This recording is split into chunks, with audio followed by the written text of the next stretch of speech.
Olá, esse é mais um encontro da nossa série sobre liberais e conservadores. E eu gostaria hoje de mencionar um ponto muito enfatizado por todos esses autores que a gente tem visto até aqui, que é a questão do assim chamado humanismo. O humanismo se refere, obviamente, à ênfase dada ao ser humano, à pessoa humana, às qualidades humanas, a simplesmente, né, aquilo que é humano, ênfase no sentido positivo. Isso vem a rigor desde o Renascimento europeu, na literatura, na arte, né, inclusive na própria piedade religiosa também. Mas tem várias facetas e vários aspectos nem sempre positivos. Quando a gente pensa na Revolução Francesa, que, enfim, né, se fez em nome justamente dos direitos do homem, ou quando a gente pensa no comunismo, ou no próprio nazismo, que de certa forma também se autodeclaravam como defensores do homem, ou defensores do pobre, ou defensores, né, daquelas pessoas que sofrem, enfim, levantam sempre a bandeira humanista, a gente percebe que há algo aqui, enfim, bastante errado, porque são esses mesmos sistemas que defendem tão fortemente o humanismo, que na verdade perseguem o homem. Na Revolução Francesa teve uma época conhecida na história como a época do terror, não é? O comunismo, enfim, né, matou milhões de pessoas, seja de que classe social fosse, inclusive a grande maioria pobres, porque eram todos pobres de qualquer forma, na Rússia comunista, em outros países comunistas até hoje, e o nazismo igualmente, em nome do, enfim, da nova raça branca e do homem perfeito ou super-homem, a gente, né, fizeram o que fizeram. Quer dizer, há aqui algum problema, e justamente esse é um ponto muito pensado e muito discutidos por todos esses autores que a gente tem mencionado. Por exemplo, Jacques Maritain, que a gente falava no encontro passado, talvez o seu mais famoso livro, certamente o mais conhecido, se chamava Humanismo Integral, e ele justamente nesse livro defende a ideia, defende, enfim, né, a sua convicção de que o humanismo, para realmente ser integral, ou seja, dizer respeito ao homem como ser integral e não só um aspecto do homem, precisa incluir, por exemplo, a religiosidade, a fé, e sobretudo precisa ser de primazia espiritual, ou seja, o homem é o que é principalmente no seu espírito, na sua alma, e não no seu corpo. O corpo faz parte também dessa integridade, mas a primazia vem do espiritual. Talvez a obra mais famosa nesse sentido seja, de novo, né, do jesuíta Henri de Lubac, que a gente citava no encontro passado, que foi feito cardeal na velhice. Ele tem um livro que se chama O Drama do Humanismo Ateu, no qual ele, já na década de 30, 40, justamente, né, de forma brilhante, descreve como o humanismo sem Deus, o humanismo na sua época nazista, o humanismo comunista, a rigor levam à destruição do próprio homem. O seu argumento é que, na verdade, todo humanismo parte de Deus. É só em Deus que a gente entende realmente o homem, é só no homem, Jesus Cristo, perfeito Deus e perfeito homem, que a gente realmente entende quem o homem é, e, portanto, só na medida em que a gente se aproxima de Deus e vive em Deus é que a gente realmente se torna profundamente humano no sentido positivo. E isso é enfim, dos grandes temas do Concílio Vaticano II, dos documentos conciliares, né, como a Igreja tem que estar sempre do lado do homem, sempre interessada pelo homem, o homem aqui no sentido da humanidade, mas não no sentido coletivo, no sentido individual de cada homem, como tudo que é humano enfim, né, do interesse da Igreja. A Igreja não pode ser uma sociedade isolada, uma sociedade voltada sobre si mesma. A gente vê de novo a repercussão dessas ideias no Papa Francisco hoje em dia. A Igreja tem que ser uma sociedade, né, voltada para a misericórdia, voltada para a bondade, voltada também para a liberdade, para a verdade, que são, enfim, né, as bases teológicas do humanismo. Enfim, esse tema é muito interessante, muito rico. O próprio Bento XVI, né, vai ser um dos grandes também, enfim, pensadores sobre o tema do humanismo cristão, humanismo integral, do humanismo sem Deus, que é um humanismo, enfim, né, que destrói o homem, e a gente vê como isso está no fundo de tudo que a gente chama hoje de justiça social. No fundo, a questão da justiça social é uma questão profundamente ideologizada hoje, que divide as pessoas, mesmo dentro da igreja, porque se esquece dessas premissas fundamentais e essenciais. A gente, quando fala de justiça social, hoje em dia, mesmo dentro da igreja, muitas vezes a gente se refere apenas a estruturas do governo, apenas a leis, enfim, né, que hipoteticamente ajudem o pobre, por exemplo, a um certo paternalismo do Estado, o Estado deve dar tudo para os pobres. Muitas vezes a gente se deixa cair, inclusive, em ideologias do tipo luta de classes, do tipo marxistas, né? Ou a gente é influenciado pelo chamado idealismo alemão da filosofia, né? Uma espécie de super-homem, uma espécie de, enfim, né? Pessoa perfeita. Há toda uma série de ideologias de cunho ateu, que na verdade influenciam muitas vezes o nosso pensamento sobre justiça social sem que a gente se dê conta de que essas coisas são de fundo ideológico. E muitas vezes a gente vai de novo repetindo isso e falando alto sem saber direito de onde é que vem isso, do que a gente está falando. E por isso eu escolhi para o nosso personagem de hoje alguém que voltamos ao Chesterton, né? Não precisa ter estudado muito, não precisa saber muito, embora seja muito mais inteligente do que se pensa, geralmente, mas alguém que viveu esse humanismo na pele a vida inteira até o fundo e que foi um exemplo brilhante de humanismo, reconhecido mesmo por aqueles que não são cristãos, justamente, né, pelo seu valor humano. E que é a nossa Santa Madre Teresa de Calcutá, certamente. Só para lembrar da história dela, porque há muitos enganos também. Ela era uma pessoa, enfim, europeia, da antiga Iugoslávia, de família de classe média, entrou para um mosteiro, para um convento, foi mandada para a Irlanda, onde ela estudou, na Inglaterra. De lá foi mandada, porque na época a Índia pertencia à Inglaterra, mandada para a Índia como professora, e inclusive chegou a ser diretora de uma escola de meninas ricas inglesas na Índia. Tinha a carreira feita, uma pessoa que estudou. A gente às vezes pensa, né, nela como uma pessoa sem estudos simples, não tem estudos de doutorado, etc., mas estudou o necessário para ser professora de escola boa, de qualidade, e poderia perfeitamente na vida ter escolhido, inclusive, né, outra vocação inicialmente, e depois ter escolhido simplesmente fazer carreira como freira professora, que na época não era absolutamente difícil. E, no entanto, a gente conhece a história, né? Ela acaba vendo aquela miséria toda da Índia à volta dela e acaba se dedicando a essa gente, fazendo uma nova ordem religiosa, etc. E no pontificado do Papa João Paulo II, ele vai pedir a ela especialmente que seja, de certa forma, embaixadora dele, por assim dizer, com relação a esses temas que mais tocam as questões de justiça social. E a gente pensa muitas vezes também na Madre Teresa como uma pessoa que diz assim coisas meio banais, né, que todo mundo sabe, que, enfim, a gente aplaude um pouquinho, mas não para pensar muito naquilo. E isso é um engano muito grande. Ela é uma pessoa extremamente inteligente, extremamente perspicaz e, claro, com uma experiência humana incomparável, tudo que ela fez, tudo que ela viveu, né, as tragédias que ela viu. Enfim, né, o ser humano, às vezes, nas suas condições mais abjetas de pobreza e de doença e de abandono. Portanto, é bom prestar atenção ao que ela diz, né, e não fazer disso uma coisa assim para a qual a gente ri meio com um ar de superioridade, como se a gente tivesse muito estudo e soubesse mais, né? Voltamos aos paradoxos do Chesterton. São as pessoas às vezes mais simples que são as mais sábias, na verdade.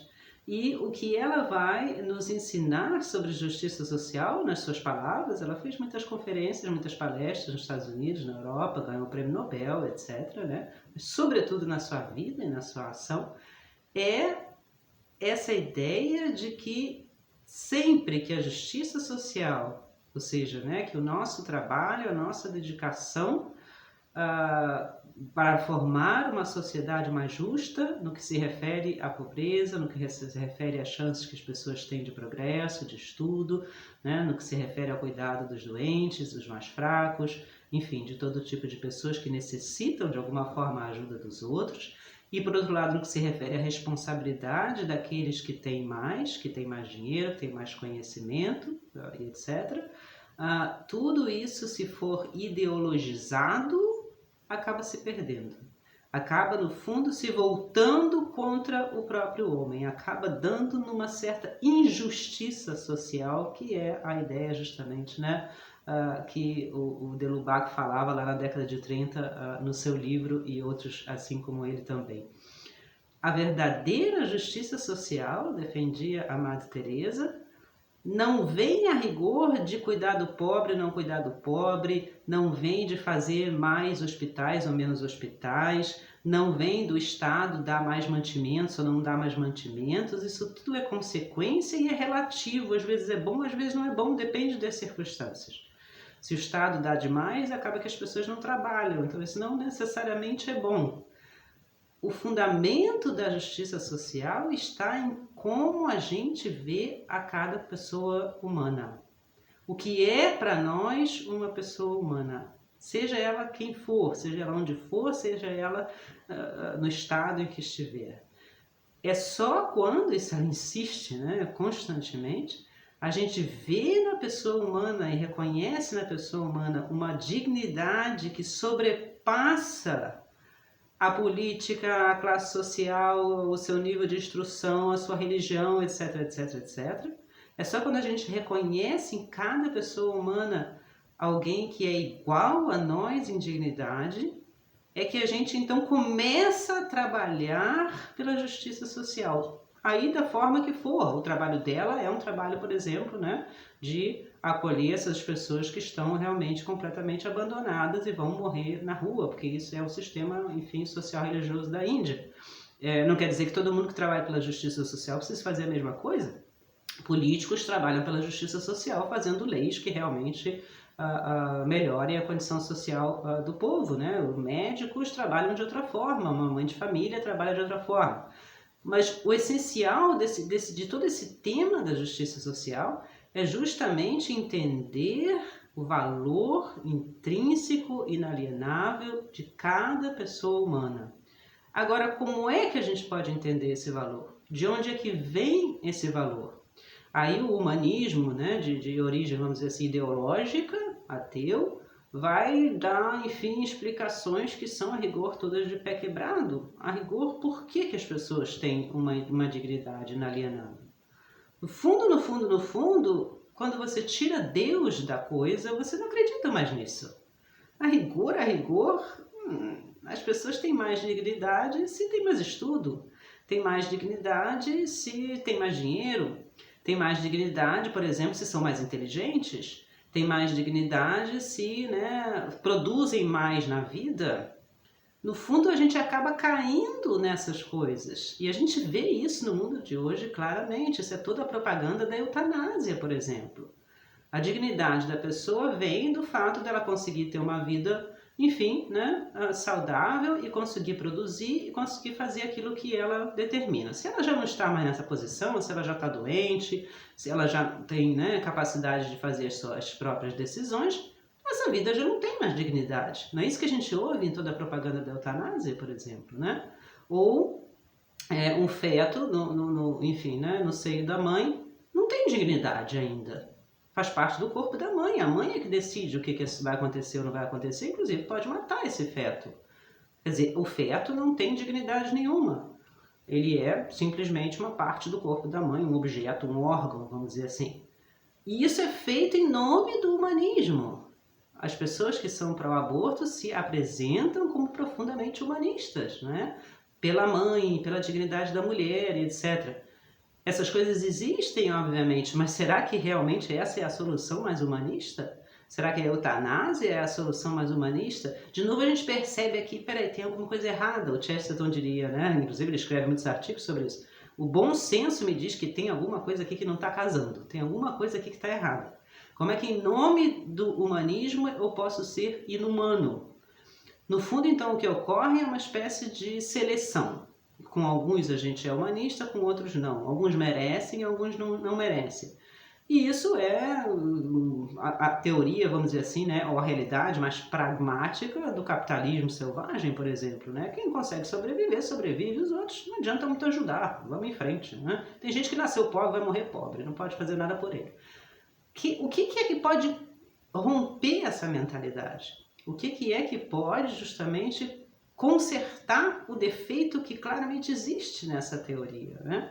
De onde é que vem essa noção que a Madre Teresa tinha, por exemplo, de que toda pessoa tem dignidade do momento da concepção, porque, peraí, isso é uma coisa científica, naquele momento ela já é, embora de uma forma ainda, né, pequena e diferente, quem ela vai ser anos depois. Toda a sua carga genética já está ali. Desde esse momento até o momento em que ela morra naturalmente. Essa pessoa tem uma dignidade inalienável. Não interessa o que ela produz, não produz, se ela tem dinheiro, se ela não tem dinheiro, se ela é inteligente, se ela não é inteligente, se ela é doente ou se ela é, enfim, saudável. Sem Deus, sem a ideia, sem a crença, sem a fé de que existe um Deus que criou a todos nós e que nós somos imagem e semelhança de Deus, chamados todos nós a viver com Ele na eternidade, numa felicidade sem fim, a gente não tem como afirmar que toda pessoa tem essa dignidade. E aí parece que isso não tem muita importância, que a rigor, né? A gente vai vivendo a si mesmo, a gente entende mais ou menos a dignidade, mas não precisa se complicar, mas a vida traz situações complicadas, né? A vida traz situações nas quais a gente tem que fazer uma decisão. O que a gente faz com uma pessoa que está doente na nossa família? O que a gente faz com um membro da família que é, por exemplo, né, mentalmente doente? O que a gente faz com os nossos pais, que estão velhinhos e que já são dementes? O que a gente faz quando está esperando um filho que não, enfim, não era esperado nesse momento? Essas decisões fazem parte do nosso cotidiano, fazem parte da nossa vida, até aqui no mosteiro. O que a gente faz com as irmãs velhinhas, que já não podem mais, enfim, produzir nada para o mosteiro e precisam de ser cuidadas o dia inteiro. O que a gente faz com essas irmãs? Então, essas perguntas, elas estão ali presentes em todas as questões de justiça social. O que o governo deve fazer? O governo deve, por exemplo, priorizar os pobres em detrimento dos ricos? Pode ser que sim, pode ser que não. O governo deve, né, oferecer de graça comida para todos? E a questão do trabalho? O trabalho tem uma dignidade também. A rigor, as pessoas, quando estão conscientes da sua dignidade, dizem: eu não quero receber de graça, eu quero merecer o que eu vou receber. Eu quero receber o meu salário porque eu fiz um trabalho. Aqui entra a dignidade do trabalho, aqui entra a dignidade, né, da criatividade, aqui entra a chance de poder aprender uma coisa, de poder estudar, de poder exercer uma profissão. O que a gente faz, por exemplo, na questão da liberdade de mercado? O governo deve determinar que emprego eu tenho, ou eu posso eu mesma, né, fazer um negócio, mudar de profissão. Essas coisas estão todas envolvidas nisso que a gente chama de justiça social. Qual deve ser a minha reação, por exemplo, a pessoas que estão passando necessidade do meu lado? Eu não vou fazer nada, eu não tenho nada com isso, eu deixo para o governo, isso é problema do governo. Mas a pessoa está morrendo, isso não é meu problema, isso é problema do governo.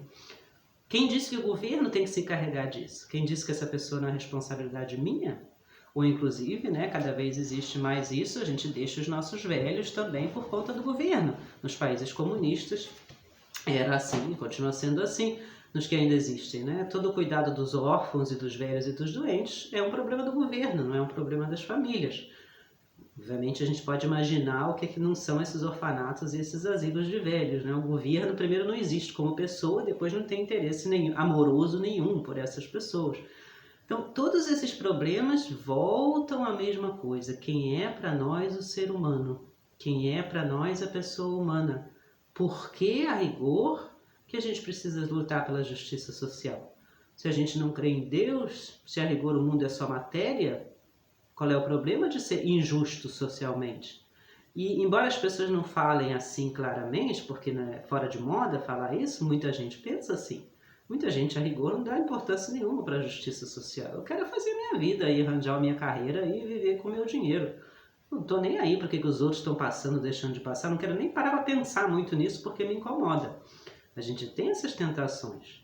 O que que faz uma pessoa como a Madre Teresa deixar uma carreira segura numa escola rica para se dedicar a umas pessoas que não são do seu povo, do seu país, da sua religião, nada, e estão morrendo já, vão morrer, o governo está fazendo nada por elas, a sociedade daquele país despreza essas pessoas. O que ela tem com isso para se dedicar a essas pessoas e fazê-las morrerem simplesmente ali com o carinho da mão dela e limpas, né, sem feridas?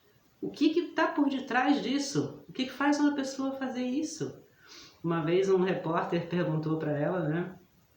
Quer dizer, trabalhou com ela um dia inteiro com os leprosos e no final ele disse: Madre, eu não faria o que a senhora faz nem por $1 milhão, né? Se podiam me dar agora $1 milhão e eu não faria o que a senhora faz. E a resposta dela é: eu também não, meu filho. Eu também não faria isso por $1 milhão. $1 milhão não pagaria nem o começo disso. Isso não tem nada a ver com dólares. Isso tem a ver com uma outra coisa que se chama caridade, que se chama amor. E esse amor não vem de mim, não sou eu que tenho amor para essas pessoas, porque eu tenho, da mesma forma que você, eu sinto o cheiro ruim, da mesma forma que você, eu sinto repugnância, da mesma forma que você, eu estou cansada, eu estou irritada. Esse amor vem de Deus. É só Deus que pode fazer isso. E só na medida em que eu estou com Deus e que eu me deixo levar por Deus, é que eu começo a ter, enfim, né, coragem de fazer algo nesse sentido. Então, no fundo, a questão da justiça social é sempre uma questão de consciência. Por isso é que a Igreja nos ensina sempre que a melhor coisa para a justiça social, a melhor forma de se garantir a justiça social e a sua durabilidade é a formação das consciências das pessoas, sobretudo na família, sobretudo de crianças. Aqueles de nós que se lembram de ter pais muito cristãos, né, que nos ensinavam de pequeno a não fazer certas coisas porque justamente prejudicam os outros, a não viver numa redoma isolado do mundo, a ter espírito público, por exemplo. Meu pai sempre falava isso. Me lembro da minha mãe, quando eu era pequena, dizia: quando a gente compra uma roupa nova, a gente pega a que está mais velha e vê se a gente pode, né, passar, limpar direitinho, remendar e dar para uma pessoa que precisa. Quer dizer, o nosso armário não deve ficar cheio de coisas. Essas são coisas pequenas que vão marcando o nosso caráter, que vão marcando a nossa consciência, a nossa alma, que nos ligam a Deus e que fazem automaticamente com que a gente, quando é adulto, quando está numa posição na política, ou está numa posição, enfim, na sociedade, ou, enfim, na nossa vida comum, haja com justiça social. A gente vê, portanto, que isso não é absolutamente uma questão ideológica. Ao contrário, quanto mais a gente se divide em grupos ideológicos, mesmo dentro da igreja, né, que falam ou no sentido mais de capitalista, ou mais socialista, ou mais de direita, ou mais de esquerda, no fundo a gente está completamente fora do que interessa. O que interessa não é isso, é a vida em Deus, é a vida que se deixa, como a Madre Teresa dizia, levar e, enfim, plasmar pelo amor de Deus. Se a gente permite que o amor de Deus plasme a nossa vida, a gente pode estar na Índia, no Brasil, no país mais rico da Europa, na posição que for, na situação que for, que a justiça social faz parte da nossa vida.